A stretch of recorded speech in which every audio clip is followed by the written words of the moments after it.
Rock and Roll Animal, Aerosmith Get Your Wings, Peter Gabriel's solo debut, $1 Billion Babies, Welcome to My Nightmare, and The Alice Cooper Show. These are just a few of the albums featuring the brilliant guitar playing of Steve Hunter and Dick Wagner. This is the story of their sound.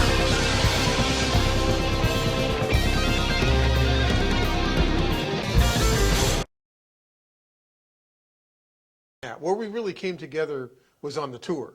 Right. Because I remember that's when you and I actually sat down and talked right. for the first time. Right. And we sat down and started rehearsing with Lou, and we had 2 weeks of rehearsal. 2 weeks of rehearsal, yeah.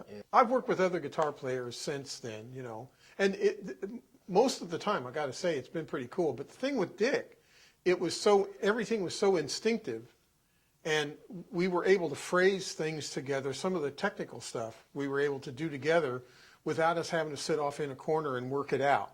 Right. I don't think we ever did that. I don't think we ever did anything. No. Just sat and worked things out. No, they just, all right, I'll play the third, and you play the melody, right. I'll play the third, and you play up here, I'll play down here. It was wonderful. You never had, it's wonderful to work with people. You don't have to sit and, so that music retains its joy and steers away from work.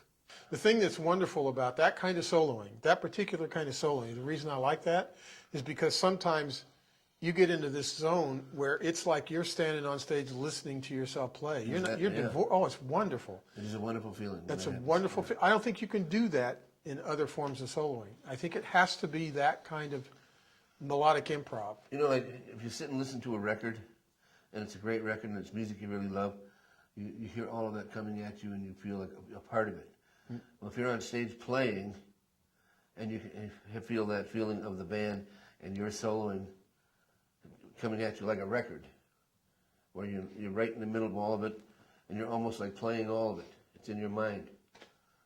You know, it's a wonderful feeling. That's magic, and you live for those. It's like junk, you know. You live for those moments when that happens, and they still happen. Thankfully, I mean, they still do happen. But I think it's that kind of improv that allows for that to happen. It's the kind of improv that I've heard Miles Davis refer to and Coltrane. It's the kind of improv those guys talk about. Right, right. You know, and I think that's why we still love them, you know. And I don't think I honestly, I don't know if Dick will tell you, but I never thought, let's try something new in this two guitar thing. Let's try doing dual leads. Well, I don't think, it just happened. It just evolved that way.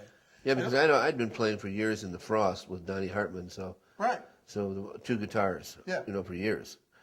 And sometimes leads together, but mostly I was the lead guitar player. So with us, it just kind of fell together. Yeah, and then Mitch Ryder.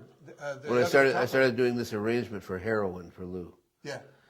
And it just called out for this harmony melody right. line. I could just hear it in my head, and that's what we did. I mean, it just like fell together naturally. When I was playing with Mitch Ryder, the other guitar player played solos too.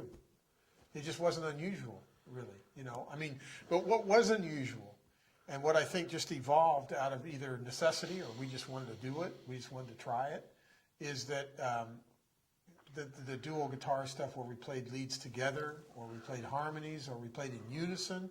On Sad Song, we played that first part of the solo in unison. Right. And then the second part in harmony.